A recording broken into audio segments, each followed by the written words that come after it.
Pod výběžkem Nízkých Tater se ukrývá koliba Strachanovka, která rozhodně stojí za návštěvu.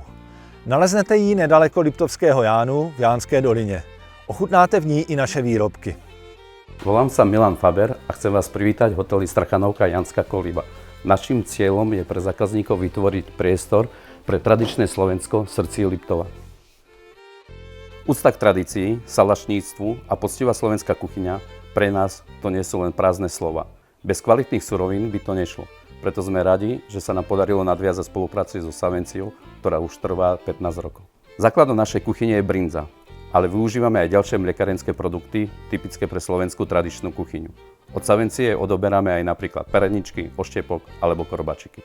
Pri váraní používame tradičné postupy, ponúkame širokú škálu tradičných slovenských jedál, ako je kapusnica, brinzové halušky, bravčové koleno. Celoročne ponúkame natierky z brinze, aktuálne u nás ochutnáte brinzovú natierku s pažitkou. Letos jsme představili novou recepturu Liptov brinzy s výraznou chutí. Věříme, že se nám podařilo vyvinout opravdu vynikající brinzu, kterou doporučuji ochutnat každému. Gastro Brinza má veľký úspech u našich zákazníkov, ako aj ďalšie výrobky spoločnosti Savencia. Preto sme veľmi radi, že naša spolupráca tak trvá dlho.